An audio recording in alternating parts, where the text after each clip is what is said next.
Además, en el mismo Primera de Corintios tenemos otro texto que es bien importante. Primera de Corintios capítulo 12, versículo 13.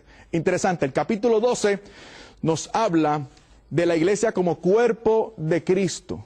Es un capítulo en el cual se nos presenta la iglesia como un organismo. Y dice el versículo 13 del capítulo 12 que hemos recibido el Espíritu Santo, escucha bien, una vez más, el Espíritu Santo para conformar un solo cuerpo. No las 38,000 denominaciones que habían antes cuando yo me fijé este problema. No las 42,000 denominaciones que hay hoy en día en este país. No, no. Un solo cuerpo. Evangelio según San Juan. Me voy a quedar en el Evangelio según San Juan por un tiempo para economizar, hacer buen uso del tiempo que tenemos disponible.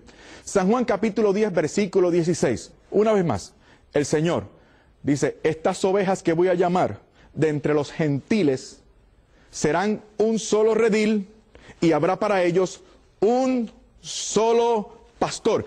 Jesucristo es el buen pastor.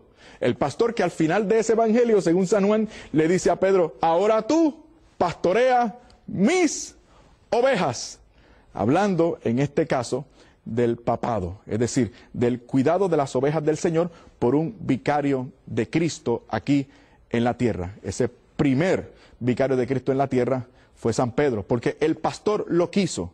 Pastorea mis ovejas. A ti daré las llaves del reino de los cielos. Mateo capítulo 16, versículo 19. De manera que todo lo que ates en la tierra será atado en el cielo y todo lo que desates en la tierra será desatado en el cielo. Una vez más, Mateo capítulo 16, versículos 18 y 19. Pero continúa el Evangelio según San Juan. Todo esto lo iba estudiando y todo esto me iba evidenciando que tal vez yo no estuviera en el lugar correcto. Porque si Cristo había establecido una sola iglesia, yo tenía la responsabilidad de pertenecer a esa iglesia.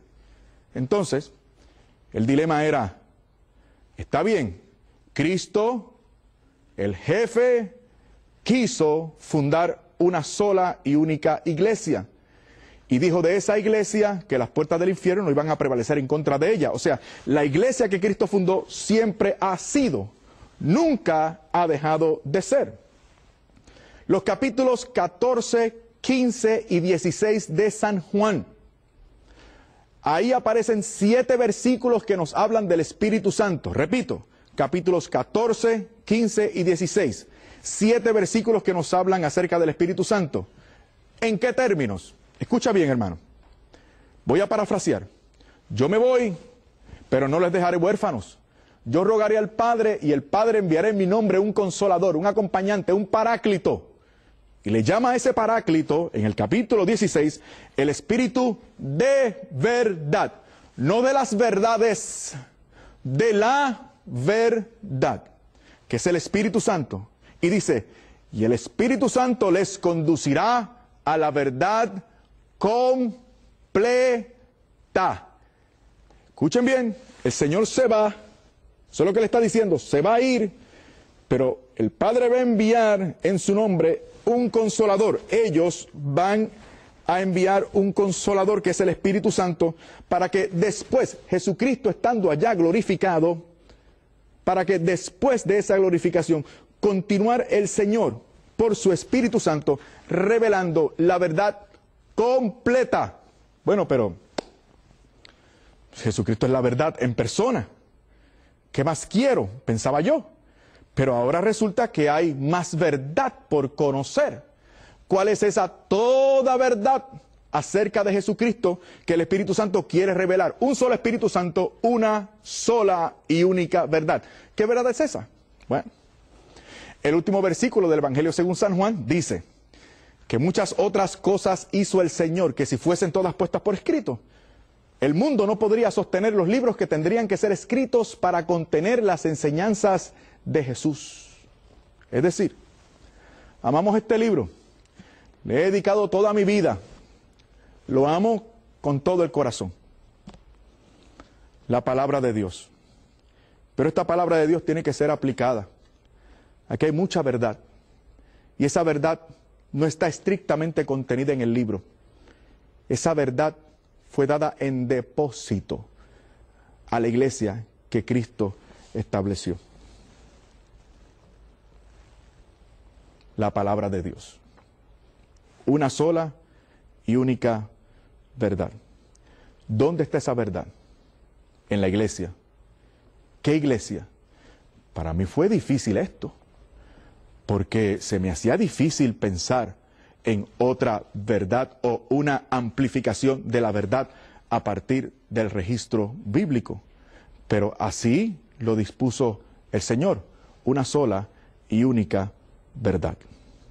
También el Evangelio según San Juan, capítulo 17, versículos del 18 en adelante. El Señor dice, yo llamaré otras ovejas que no son de este rebaño.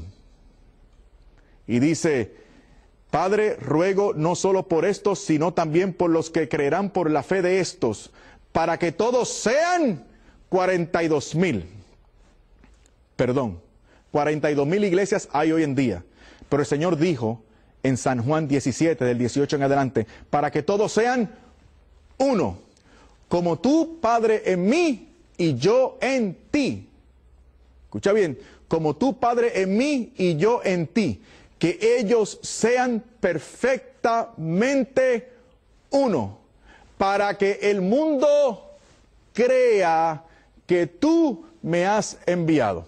Entonces, ¿cómo es posible que el mundo crea? Era el problema que tenía en el ejercicio de mi ministerio. ¿Cómo era posible que el mundo creyera si no había una iglesia visible? Por lo menos así pensaba yo. La iglesia es invisible. No puede ser visible porque no me conviene que sea visible. Porque la única iglesia a la que puedo señalar como visible durante los pasados 2000 años es la iglesia católica. Y yo no quería que la iglesia católica fuera la iglesia de Cristo. Porque me caían mal los católicos. Porque no me gustaban. No entendía sus prácticas. Y no las entendía porque las ignoraba. Y las ignoraba porque los católicos no me las explicaban. Tenía amigos católicos, porque yo tenía amigos católicos. Eran mis amigos en la medida en que yo pudiera ganármelos. En la que yo pudiera, como yo decía, rescatarlos de la mentira. Y se me hacía bastante fácil en la mayoría de los casos. Y entonces comencé a fijarme en la idea de que los católicos eran gente que no conocían su fe. Y pensaba, como no conocen su fe, no aman a Jesucristo. Y como no aman a Jesucristo, pues yo les tengo que enseñar cómo lo tienen que amar. Y de ahí entonces mi idea y mi esfuerzo por tratar de ganarme a los católicos. Sabía que entre aquellos amigos había algunos que sí conocían algo su fe, iban a círculos de oración, participaban de medios de formación. Estoy seguro que aquella gente pudo haberme hablado de su fe católica, pero no lo hacían. No lo hacían. No lo hacían porque me respetaban mucho.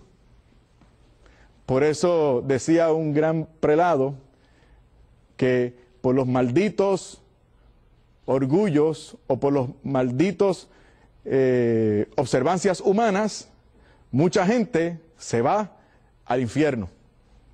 Porque es que quieren ser tan dialogales, quieren ser tan abiertos, que acogen todo lo que le quieran dar, relativizan su fe, se echan para atrás, se resguardan en cuanto a su doctrina y le dicen que sí a todo. Y lamentablemente aquellos amigos católicos no me hablaron claro, no me hablaron sobre estas cosas. Si lo hubiesen hecho, qué mucho problema me habrían ahorrado. Si me hubiesen hablado de la maravillosa doctrina de esta iglesia, si me hubiesen hablado del gran regalo que tenemos nosotros en el sacramento del altar, la Santa Eucaristía, donde el Señor se nos da con todo su cuerpo, sangre, alma y divinidad. Qué maravilla si me hubiesen hablado del cuidado maternal de mi Madre del Cielo, María Santísima. El Señor nos las da al pie de la cruz. Ella y a tu madre. Y a nosotros nos dice, discípulos míos, ahí está tu madre. Y a su madre, ahí están mis discípulos. Si hubieran sido sinceros conmigo, yo habría descubierto la unidad de la iglesia, la visibilidad de la iglesia, mucho antes. La iglesia de Cristo no es invisible. La iglesia de Cristo es un ente concreto. La podemos observar hoy subsiste aquí en esta Santa Iglesia Católica. Padre, no ruego solo por estos, sino por los que creerán por la palabra de estos. Una vez más, San Juan capítulo 17, versículos del 18 en adelante. Para que todos sean uno. Como tú, Padre, en mí y yo en ti, que ellos también sean perfectamente uno. Para que el mundo crea que tú me has enviado. Estas ovejas que voy a llamar de entre los gentiles serán un solo redil y habrá para ellos un solo pastor. Jesucristo es el buen pastor. El pastor que al final de ese evangelio, según San Juan, le dice a Pedro, ahora tú pastorea mis ovejas. Dice el versículo 13 del capítulo 12 que hemos recibido el Espíritu Santo, escucha bien, una vez más, el Espíritu Santo para conformar un solo cuerpo. No las 38,000 denominaciones que habían antes cuando yo me fijé este problema. No las 42,000 denominaciones que hay hoy. Además, en el mismo Primera de Corintios tenemos otro texto que es bien importante. Primera de Corintios capítulo 12, versículo 13. Interesante, el capítulo 12 nos habla de la iglesia como cuerpo de Cristo. Es un capítulo en el cual se nos presenta la iglesia como un organismo. Y hablando, en este caso, del papado, es decir, del cuidado de las ovejas del Señor por un vicario de Cristo aquí en la tierra. Ese primer vicario de Cristo en la tierra fue San Pedro, porque el pastor lo quiso. Pastorea mis ovejas. A ti daré las llaves del reino de los cielos. Mateo capítulo 10. En día en este país. No. Un solo cuerpo. Evangelio según San Juan. Me voy a quedar en el Evangelio según San Juan por un tiempo para economizar hacer buen uso del tiempo que tenemos disponible. San Juan capítulo 10, versículo 16. Una vez más, el Señor dice,